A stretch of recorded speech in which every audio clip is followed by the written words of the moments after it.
There you go.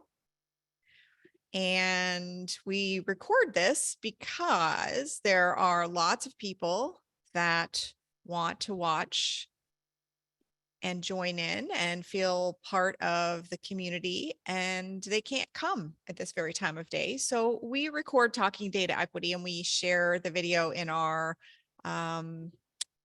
data equity community forum.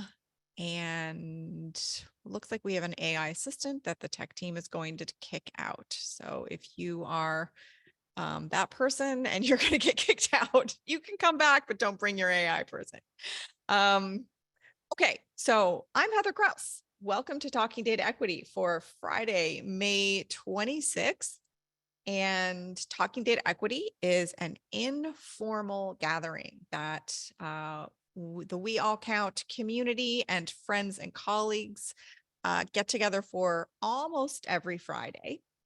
And the purpose is to talk about the practice of data equity, talk about the practical nuts and bolts of what we're learning, what we're trying, what's working, what isn't working, and everything in between. And sometimes we do really advanced stuff. Sometimes we do really beginner stuff, and mostly we just do everything in between. And sometimes we have special guests, and this is one of those times. And I am very excited to let you know that our special guest this week is Danica Shipley. And I said Danica's name incorrectly last Friday. So sincere apologies for that. And to all of you who cringed along with me in figuring that out. So apologies for that.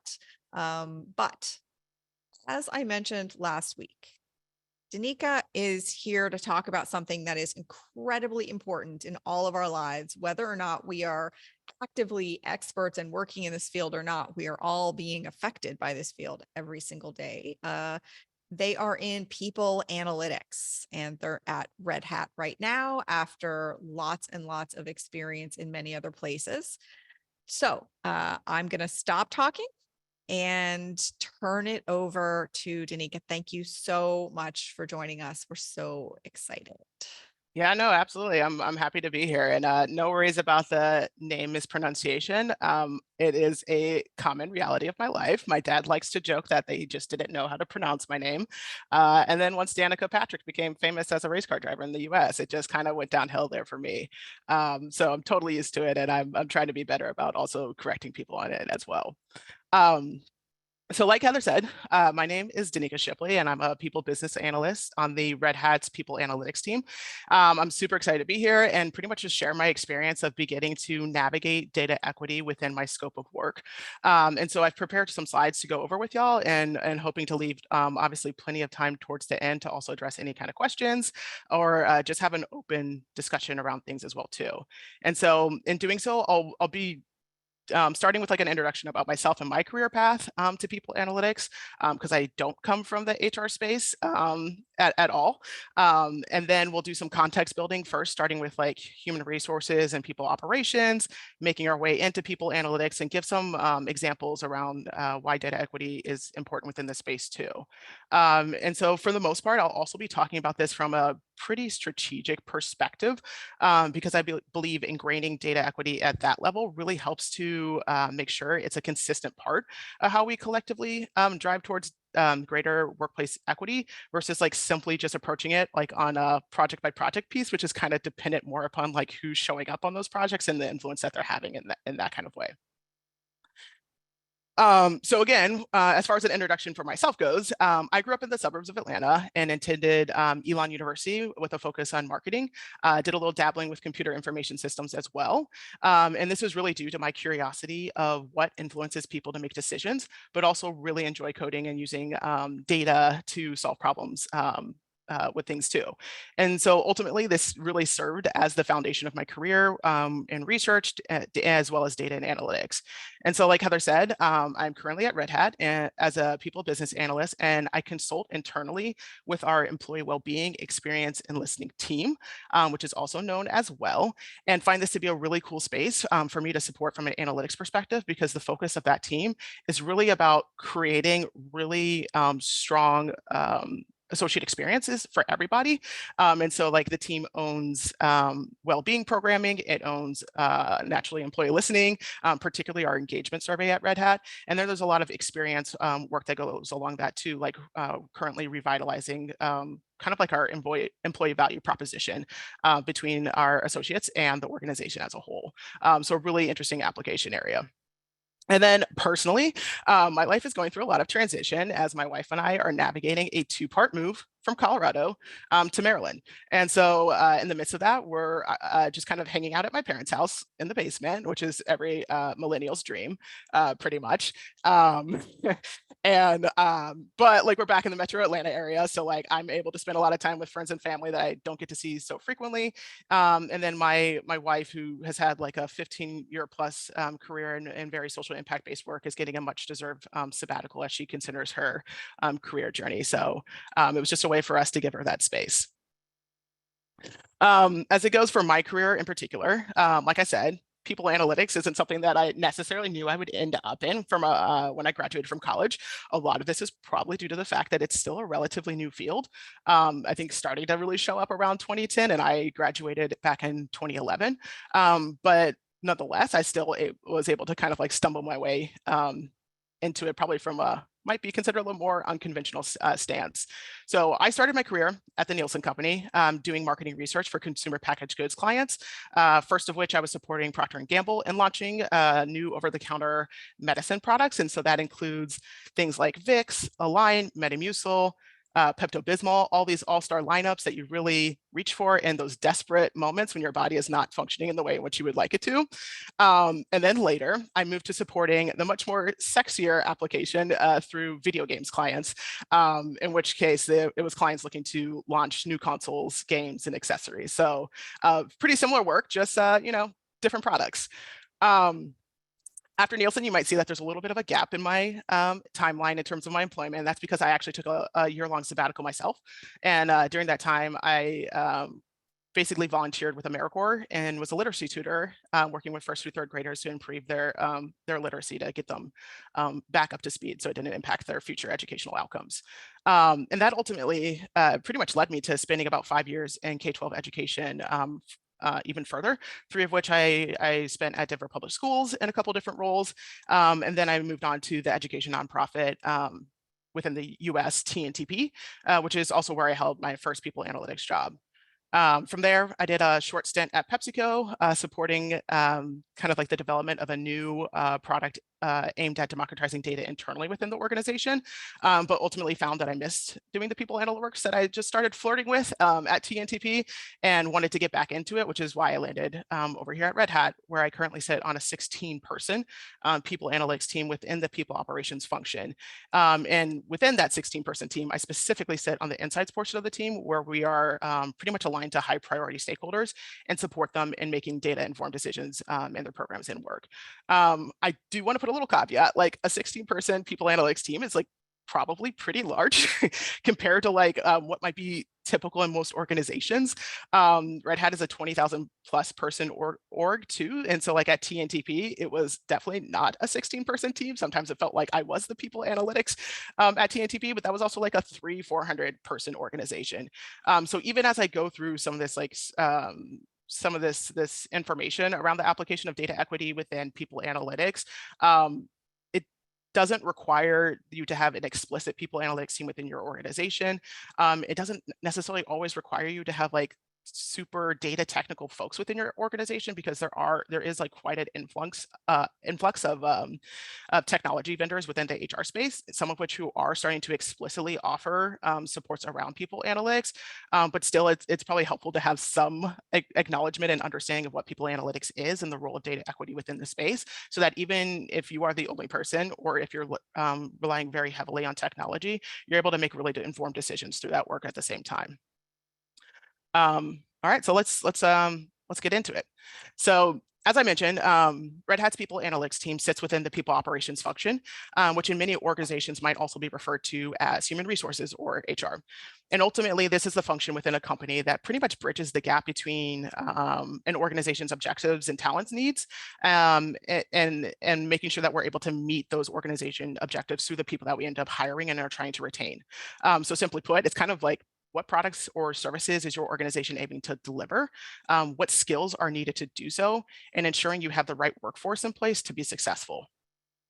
And so there's a lot of ways in which people operations team facilitates that. And if you even just like kind of reflect about your own personal experiences as an employee, we can kind of walk through the employee life cycle and think about it like a little further. So usually, like, you start off with that recruitment phase. You either saw a job posting and reached out, or someone from an organization might have reached out to you as well. That typically comes from like a talent acquisition team in some of our bigger types of companies. You might then move on to onboarding, in which case you've already accepted the offer, you're getting ready to start your first day, and hopefully you went through some sort of process that helped bring you up to speed about the company and your role, really hopefully setting you up for success and to be effective as quickly as possible. A lot of us go through performance management programs. Oftentimes that's on an annual basis. Stuff is kind of, I feel like, shifting around and that way too, in terms of best practices. But through that, oftentimes you're receiving feedback about the quality of your work, receiving coaching to help you grow, possibly receiving a rating that is supposed to be reflective of your performance, which then can have an impact on what your compensation might be. Engagement, you might have been asked to complete like an annual employee engagement survey to share feedback about your experiences within your company, which hopefully is then used to further improve your experiences and keep you there and make sure that you have what you need to be successful. And then, we also leave organizations. You just saw my timeline. I've been at like 6 different companies. So like, obviously I've moved on to different places.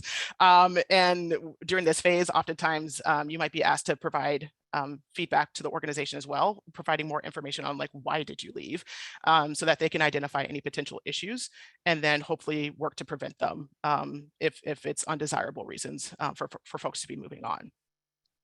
And so even outside of that kind of like employee lifecycle flow that I just spoke to, you might have also engaged with people operations or HR when it comes to receiving a paycheck, enrolling in your benefits, taking time off from work, needing to report or resolve an issue through a team like employee relations, learning new skills, moving roles within the company, or maybe even experiencing an injury on the job, kind of depending upon the type of work that you're doing. So again, all of this is really facilitated by the people operations or HR teams in an effort to attract and retain the workforce that is needed for organizations to meet their goals. Now, when we think about it from an equity lens, today we're really seeing an increasing calls for equitable workplaces. I know this is pretty true in the US. I wouldn't be surprised if it was reflected in Canada as well as other markets across the globe.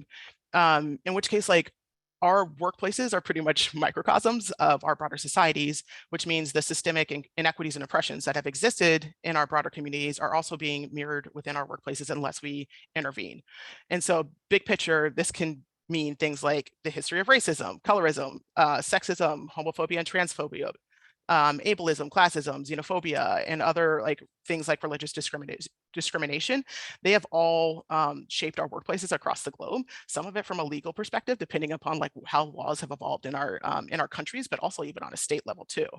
And because of how these have showed up in our workplaces, they have dictated or influenced things like who can work at organization, what roles they can have, how are they compensated, and in what ways are they protected, if at all. And so today, many organizations are really working to unravel much of this, in part because they are being held increasingly accountable for delivering an equitable workplace by potential candidates, employees, investors, customers, clients, consumers, and even governments.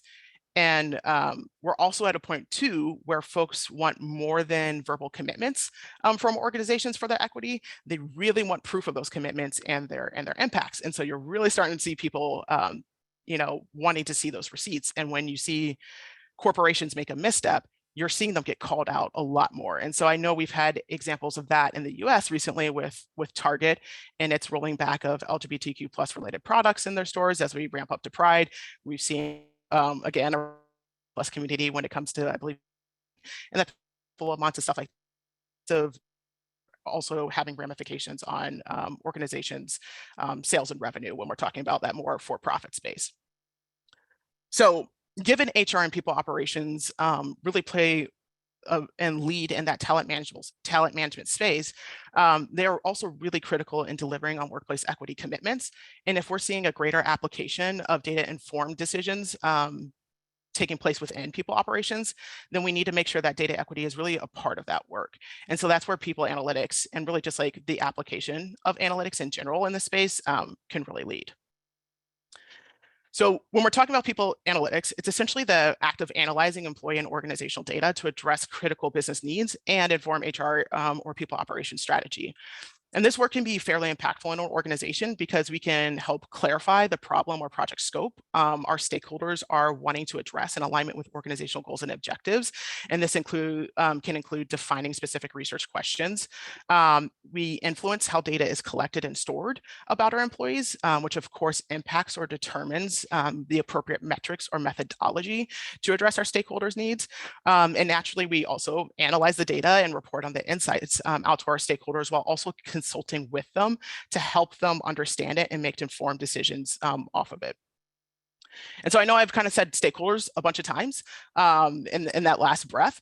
So I think it's really important to highlight examples of like what that might look like because it speaks to really our range of influence that we can have within an organization. So with Red Hat as an example, our stakeholders include managers, HR business partners, senior leaders, and that also includes our C-suite, other HR or people operations teams in charge of programs like compensation, performance management, learning and development, as well as recruitment, our global diversity, equity, and inclusion team, the business itself, which at Red Hat, that includes functions like product, engineering, and sales, since we're an open source software company, but also all associates in an organization because our work has the potential to impact everyone in some way, as evidence of the image on the right hand that really lays out the benefits of people analytics. And so when we take a step back and think about the breadth of work folks in people analytics can contribute to, the type of analytics we might employ and the impact that work can have on organizations and the experiences of employees, it's really quite a bit. And so we're talking about anything from like understanding the diversity of our organizations, if we're effectively hiring and really who kind of has access to roles, right?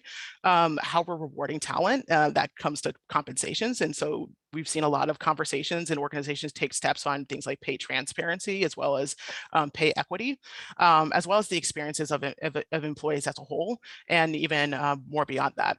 And so I think it's pretty clear as to why it's important for us to embed data equity into our work, because as folks who feed data-driven insights throughout the organization, if we don't do so, then we actually can inhibit others from making equitable decisions that impact the livelihood of employees and the viability of our business. But then also on the flip side, if we are pushing ourselves to embed an equity lens into every aspect of our work, then we can help lead the organization in delivering equitable experiences to all associates and help strengthen our organization's success too. And so to do this, we obviously can't just start at that data equity lens at the point in which we're analyzing and reporting on data. And yes, it would be a definite improvement to do so when we start actually scoping a new project. But it'd be even better to get integrated into our overarching strategy, and then that having the impact of more holistically informing how we support organizations. So it's not that one-off thing, it's really like, it's about how we do our work all together. And so when we consider how to weave data equity into our strategy, we can look at it from the lens of We All Count's data equity framework by being thoughtful and inclusive in who influences the work we engage in and pushing for representation of voices. Building data equity into project and programmatic scopes. And so ensuring we're proactively mapping out how we seek to address equity and making sure we have the appropriate resources to do so. Understanding what data is needed for an equity lens, what is and isn't captured today, and what we might need to capture in the future, where it's sourced from, because we can use a lot of different systems and vendors, and that means we can end up having really disparate data at the same time. And that also speaks to our ability to bring all that disparate data together as well. And then, of course, there's the aspect of like determining what analytics we'll actually use within a project to assess equity and how we'll report on our findings, as well as outlining who will communicate our findings to, what information will be shared with what stakeholders and why.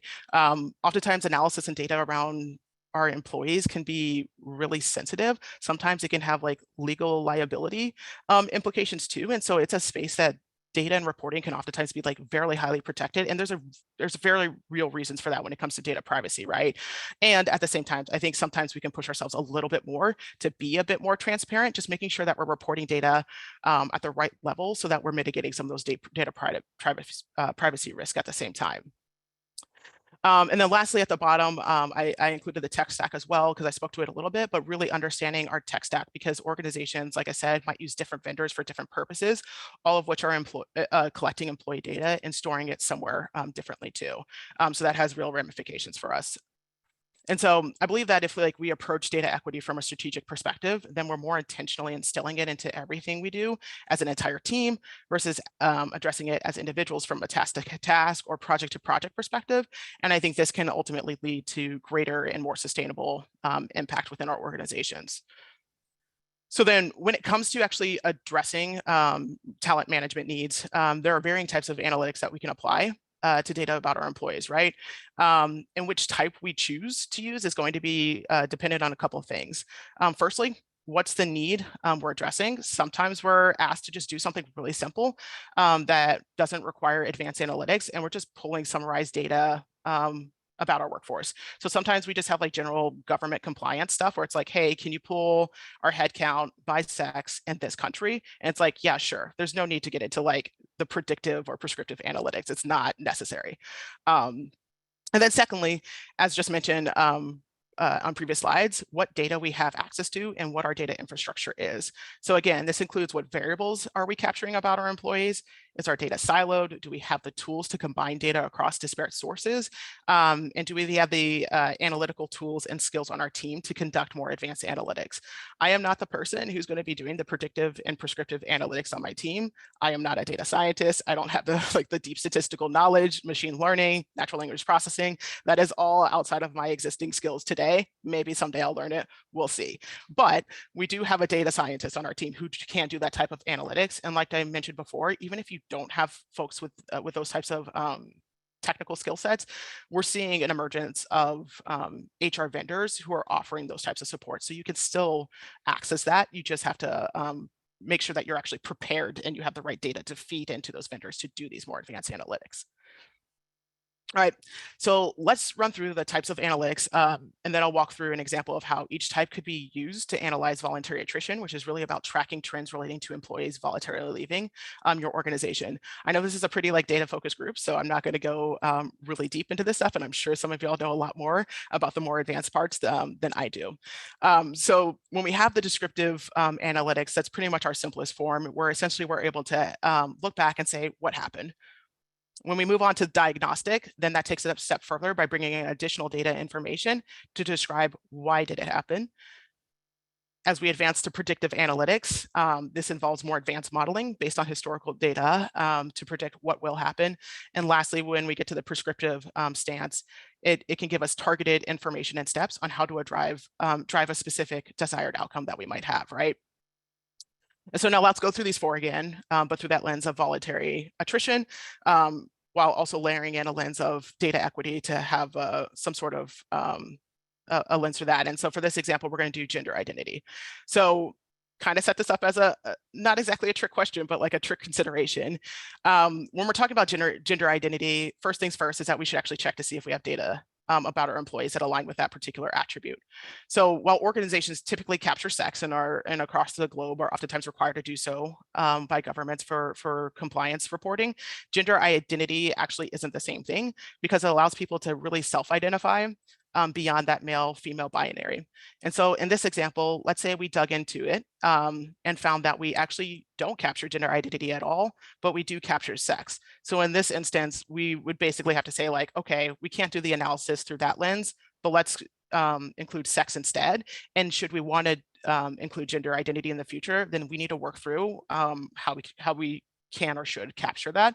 And also, do we have the trust of associates to do so at the same time? Because that can be considered really sensitive information, depending upon the country, the market, the city, the state that you're in, especially seeing the delightful laws and I say that very sarcastically, we see being introduced in passing within the United States as it pertains to the LGBTQ plus community.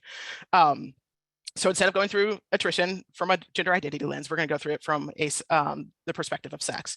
So from a descriptive analytics perspective, we're asking ourselves what attrition has been for the past 3 years by sex to see if we're noticing anything interesting. And let's say, for example, we notice that while voluntary attrition has remained relatively stable for male associates, we've noticed that it's dropped in the past, let's say, a few quarters for female associates. And then when we get to that diagnostic analytics lens, we're bringing in additional data from, let's say, the exit survey, as well as other information about our associates, which might describe things like time since last pay increase or promotion rates or anything else like that, that then can help us understand, okay, like why are we seeing the attrition rate for our female associates dropping during this time? And then when we're moving on to that predictive analytics model piece, we're able to anticipate not just how many associates might be leaving the organization, but specifically who, as long as we're including those right attributes, right? And not just how many male or female associates, but that who specifically and where in the organization. So we have a sense of where we might need to intervene. But then when we get to that prescriptive analytics, we're able to glean a little bit more targeted information that takes us from where might we need to intervene and for whom, and really get to like and how. And so in this case, in terms of the outcomes we would like to drive in this example, it's how can we prevent voluntary attrition amongst our female associates in the places where we notice that are really driving it. And so we have different approaches to like addressing our various stakeholders' needs.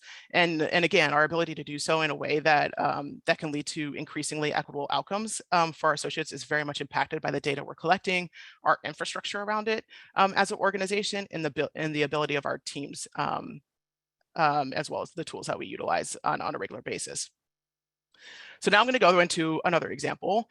This one being one that people analytics programs teams can oftentimes be heavily involved in or own, and that's employee listening. And so this is a stream of work that I support through my client at Red Hat, and it's something that I'm intimately involved in, especially as we're looking to revitalize our listening strategy as well. And so that's also the perfect time to infuse a data equity lens, is when we're refreshing something.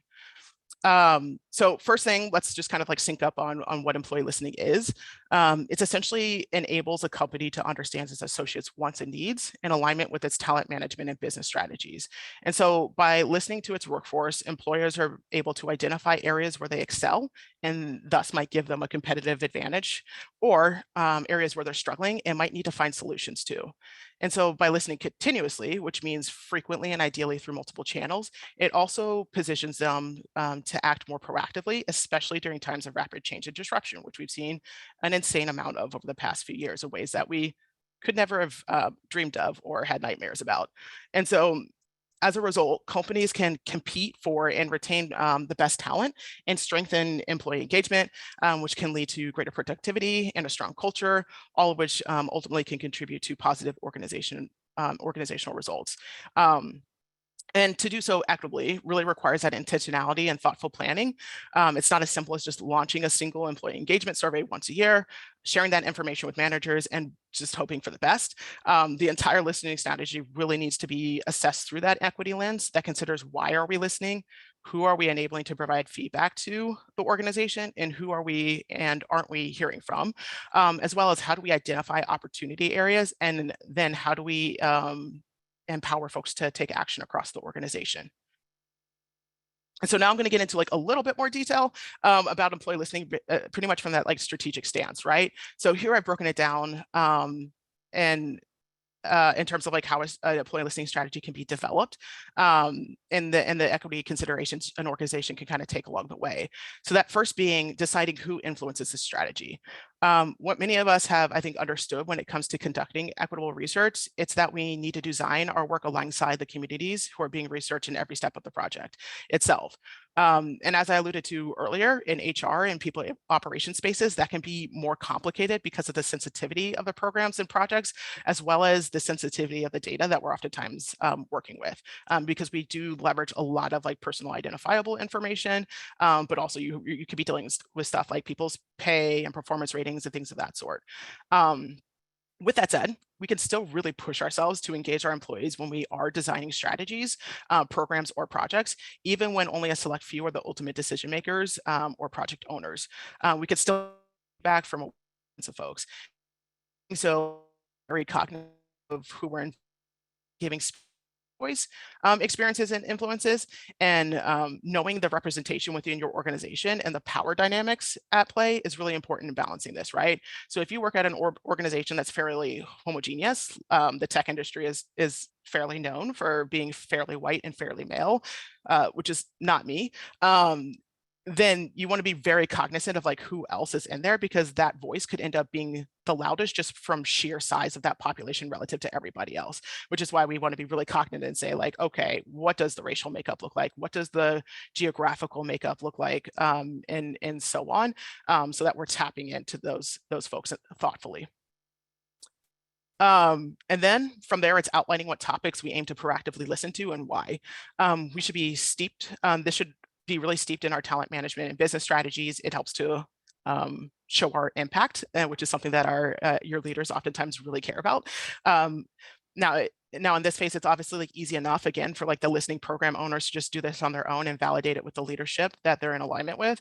But it'd be even more equitable to pause and ask for input from associates to see if there's anything that might not have been thought of, but are really important to different communities within the organization when it comes to like giving them a really positive, equitable workplace.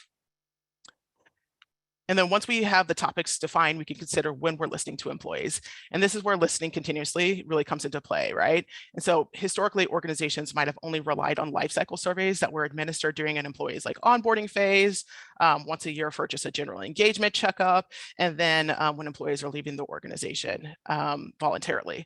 But again, with the increase in change and disruption and volatility across the globe, as well as some increases in technology within the HR space, this approach is pretty dated. So yes, we still want to make sure we're listening during those typical employee lifecycle moments of onboarding, engagement, and exit, but we can better understand and support our employees by going beyond that. So an example of listening at times beyond the employee lifecycle might be around when an employee returns from parental leave. So like bringing a new child into your family can mean you're stepping away from work for a pretty extended moment of time, hopefully a pretty extended moment of time if you got solid benefits at your organization. And then even like a shift in priorities and just in your personal life. And so employers might want to understand like what that shift looks like for you and how they can support you as you're coming back and transitioning back to work.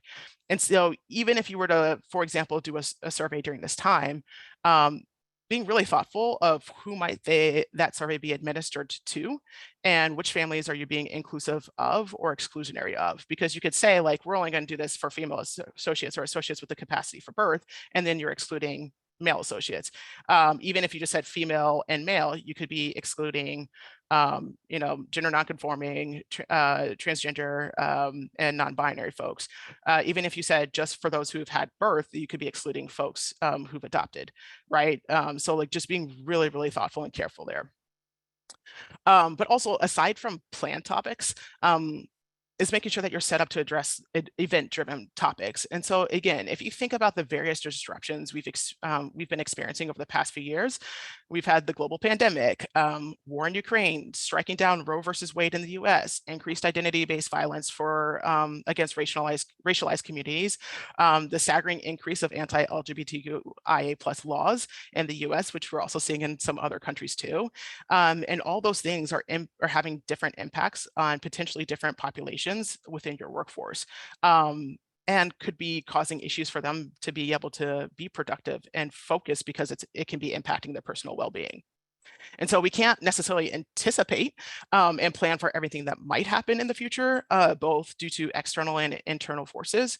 But we can try our best to set ourselves up to respond really quickly when change or volatility does arise so that we can act more responsibly. So now that we know what we want to listen to and when, we can figure out which channels we should be leveraging. Not all listening needs to be done through a survey. While it's a very common methodology, it isn't the only viable one. Listening can also take place through one-on-one conversations between a manager and an employee. During company all hands meetings, folks are oftentimes could be in chats or raising questions during that time. Microsoft Teams, GChat, Slack channels, those are things that could be tapped into by an organization as well to get a sentiment of what folks might be speaking about. Employer review sites like Glassdoor is also a form of listening as well. But when you are using surveys, an example of an equity consideration at a global organization is making sure your surveys are accessible in multiple languages and that you're not launching them during times that conflict with various global holidays, both of which might be barriers to participation in listening activities. And to be clear, this also is an example that isn't exclusive to global organizations. This can happen within a single country, within a single state, within a single community. And so this is why it's so important to understand the demographics of the folks that you're engaging with, because that can then inform really the full-on methodology in which you're conducting your research. Steps 1 through 4 all, of course, lead up to what you're actually able to do with the data, right? And so if we don't spend the efforts making sure we have the right data to address key business questions, then we'll be limited in the quality and accuracy of our analysis later on kind of in our work too. And one of the persistent questions I know I have in mind when I'm analyzing listening data at Red Hat is, do associates feel we are delivering equitable experiences and access to opportunities? And so I know I'm going to take certain steps in my analysis to allow me that visibility, both in terms of, am I able to actually identify potential inequities, but also how might we be able to explain why those differences exist to make insights actionable? And that's where, I'm looking to build more of the practice of combining our listening survey data with other data that we have about our associates, because it can help give us a more holistic view. At the same time, I'm also not the only one who should or does review listening data at my organization. And so when I'm designing scalable reports that are accessible to managers and leaders throughout my company through self-service, I also have to take in design considerations when it comes to visualization and reporting that enables them to take an equity lens to the data as well. And so building on that, how do we enable folks to across the organization to take action on listening related insights? And this is actually a really hard kind of nut to crack because acting on insights should take place at different levels in an organization. And when you've got 20,000 plus employees, I can't do it for everybody from an analysis and reporting stance. And so we really have to be thoughtful in how we enable our senior leaders, HR business partners who oftentimes support them, programmatic owners across the people operations team, as well as our individual managers to do so. And so to enable this, yes, we have to be thoughtful in how we design the reporting for these various stakeholders, but we also need to consider what access to what information, how quickly we get the data and insights into their hands, how we support them in acting on the insights, and how, if at all, we're able to track who's taking steps in reaction to associate feedback. And for this, we personally rely on listening technology vendors, which makes it possible for us to scale some of that reporting, especially that report development, much more broadly, because listening teams tend to be really, really small and really tight within an organization. So I'm going to pretty much wrap up. and do so with an example of why involving the community can lead to more inequitable employee listening. So from 2016 to 2018, I worked at Denver Public Schools. And during this time, the district had recently introduced employee research groups called Belong Groups. And they had one for the LGBTQ plus community itself, which I joined as part of the community. And so one of the issues when this group got formed and that they raised was that they were experiencing a lot of frustration over their experiences of not being visible to the district. And it wasn't just based off of visibility, it was really based off of inequities. But that lack of visibility made it really hard for them to advocate for themselves. And what the district oftentimes asked them to do was like, hey, come do a panel with our senior leaders and tell us all the issues that you're having, and we'll see where we go from there, which is not a great experience if you've ever had to do something like that, to really advocate for yourself in your community. So as someone who has seen voluntary self-identification at a former employer, I raise that as a potential solution from a stance of like, okay, well, we're having inequitable experiences, but the district can't see that themselves. And thus we're having to have like further inequitable experiences to try to advocate for ourselves. And sometimes that doesn't lead to action, which is just a sneaky hate spiral of like trauma. Let's make more visibility for ourselves. And so self-identification was an opportunity to do so. The community ultimately said like, yes, we would love to do that. We got connected with HR at the district, as well as the culture equity leadership team, who's the one who owns our employee engagement surveys. And we're basically able to introduce self-identification questions that year into the annual engagement survey at the district. And so this ultimately led to the community becoming more visible within the district's data and being able to better highlight where they needed greater supports. That partnership between the LGBTQ plus Belong group and the culture equity and leadership team also led to the creation of a new role, which was a program manager for LGBTQ plus initiatives and the development of new resources and trainings to create an increasingly inclusive workforce for DPS's LGBTQ plus community. And so all of this really just started with a conversation that led to taking action and pretty much grew from there. And so I think this example really demonstrates why it's so important to engage with various communities when designing strategy and programs impacting employees, which in this case came from organic community activism that informed how the district listened to them and thus supported them. And so as we're in a space where we're looking to revitalize our employee listening strategy at Red Hat, we really want to do so in a way that removes the barriers for associates providing input and how we listen and do so equitably. And so as part of our open culture, we're giving all associates an opportunity to provide that feedback on key components of our strategy. We'll be proactively reaching out to different communities based off of our understanding of the makeup of our organization and making sure we're really hearing from a diverse representation of stakeholders.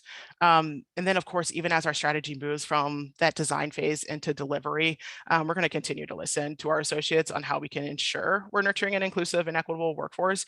And this is why that integration of data equity into people analytics is so critical for us. That's all I had for y'all. That is a ton. It's a lot. Really, it's a lot. Exactly. And thank you so much, Danica. I loved every minute of your talk, and I have tons of questions because I really want to reiterate what I said at the beginning, which is I think that this is one of the really impactful areas for data equity in every single sector, in every single organization, whether you're 2 people or 20,000 people.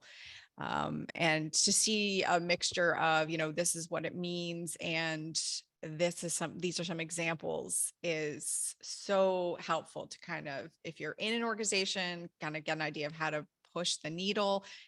If you're in an organization that does any kind of data equity in HR, and if you're not, it gives you an idea of what you can do. And I don't know if you saw in the chat, but there's somebody in the chat that works at DPS, and they said they still have that question. Very and cool. So it has survived.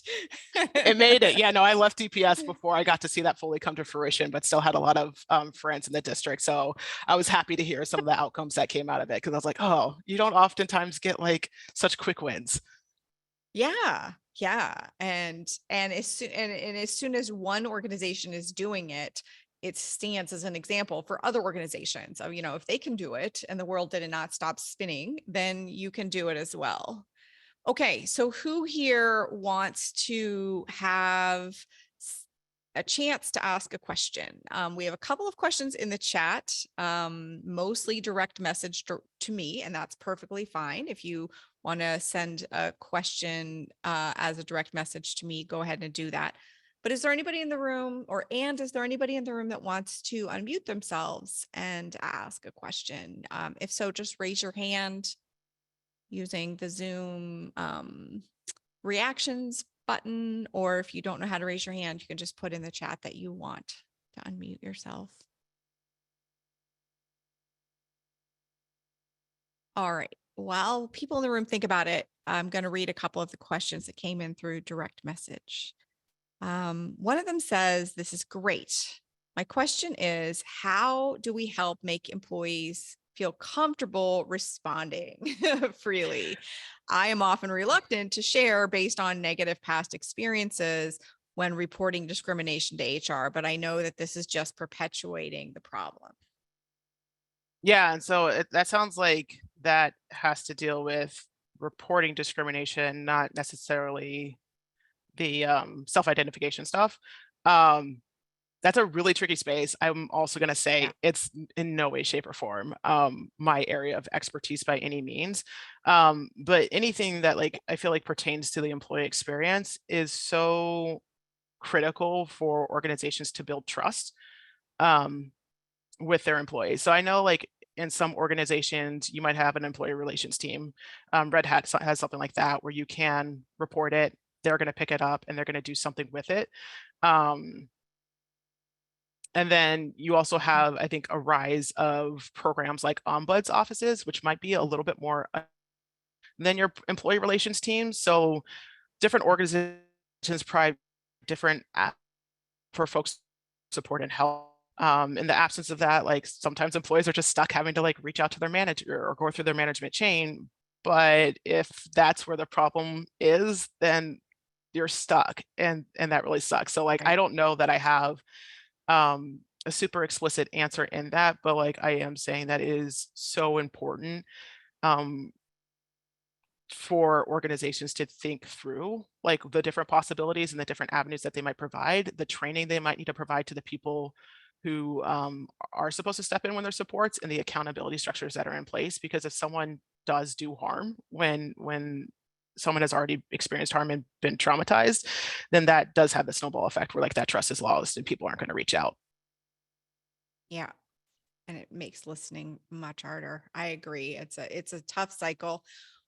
One of the experiences that we've had here at We All Count is that sometimes we will act as an external repository of the data. So we Mm, do things like pay equity analyses. And when we're partnering with somebody that's smaller than your organization, but they really want to collect that employee ID information, but there's no good reason that the employees would trust their mm. employers yet, especially for the very first round when everybody's trying to build trust.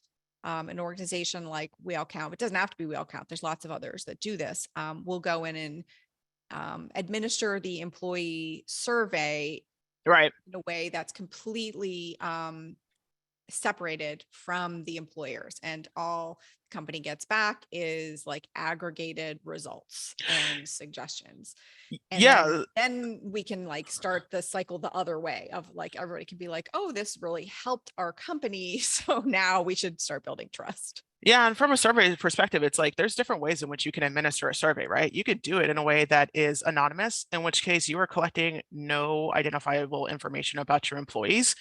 And that can increase the data privacy while at the same time it has trade-offs and limiting what you might be able to do with that data in terms of connecting it to other information to get to that more move from that like descriptive to like predictive to the more advanced type of analytics. You Yeah. can also, you know, like at Red Hat, ours isn't anonymous, but it's confidential.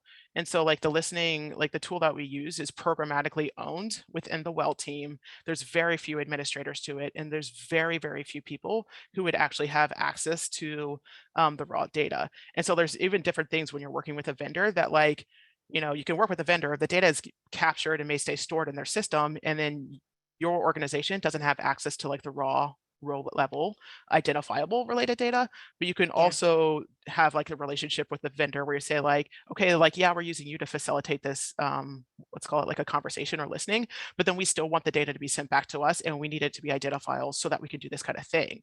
But then I think being really transparent with your associates around like, hey, here's the information we collect, here's how it's stored, here's who has access to it, here's what we do with it. Your manager will never see it on an identifiable level. We take steps to make sure it is confidential when it comes to sharing insights out across the organization. That kind of stuff can help to build trust too. But sometimes you Yeah. might need to start a little bit slower and say like, yeah, this is where we want to build to, but like right now we just don't have that relationship with our employees and we need to earn that trust before we can build up and do other things. Mm-hmm. Those are great examples. This is such a practical, useful conversation. Thank you so much, Danica. We have time for one more question, and I'm gonna amplify another question from the chat because I know a couple of people have already asked it. And if you were beginning to build a people analytics team in a smaller or mid-sized organization, what would be your first step? Oh man. It's a great question, especially for someone who's an individual contributor and has not had to build a team. Yeah. I would say understanding like what you might, what like what's the purpose of people analytics within your specific organization, because I think that can identify, okay, like here's the type of work that we might support out the gate. Here's the level of analytics we might need to do, and then from there saying like, okay, what do we need to start from like from actually hiring folks onto that team, because you could say like, oh, we need to have data scientists, and it's like, well, if your data maturity at the organization isn't particularly advanced right now, but we just need to start getting folks to in HR and people operations to use the data, then the data scientist skills might not be where you need to start. You might need more of an analyst level person, which is kind of like my skill set of like, yeah, I can do some stuff with data, but I'm also really good at business of understanding like the business need and requirements and helping with strategy and really just kind of starting to lay that foundation before you get into that more advanced analytics. I think that is a genius answer. And I feel very much the same as a person who has kind of the opposite experience, have started into tiny, tiny companies to build HR on their way up. I think that is a genius example and suggestion. Prove value. The best way to grow something is to show that it's going to be valuable to the people that need it most.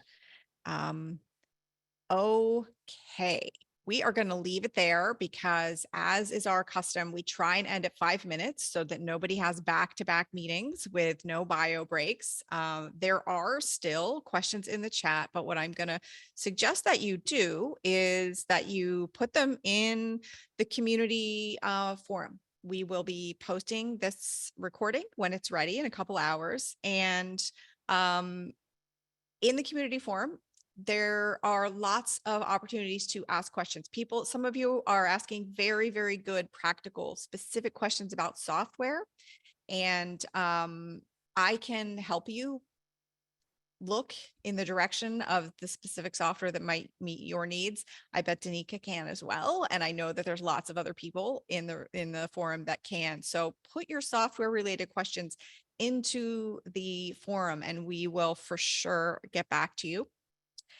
And next week, next Friday, June 2nd, there is no Talking Data Equity. My kid is graduating from college. I will be there. No Talking Data Equity, but the week after, which is June 9th, we're having a return special guest, Sarah J. Sanford from King County. Some of you might remember Sarah J. from last summer. She came and showed some amazing work that the public health folks are doing in King County. And she promised to, she hinted at this really cool thing that they're building to help measure the public health impact um, of like historic racism. And she promised to come back when it was ready. And I don't think it's 100% ready, but it's very close and they're ready to talk about it. So June 9th will be Sarah J and her very amazing tool. I highly recommend you coming. And most of all, huge thank you to Danica. Very, very popular topic, perfect blend of inspiration and practicality for Friday afternoon. I really, really appreciate it. And to all of you who make up this amazing Talking Data Equity community, thank you for coming. You are the highlight of my week every single week. Have a really, really good rest of your day and take really good care of yourselves and each other. And I'll see you in 2 weeks. Okay. Bye, everybody.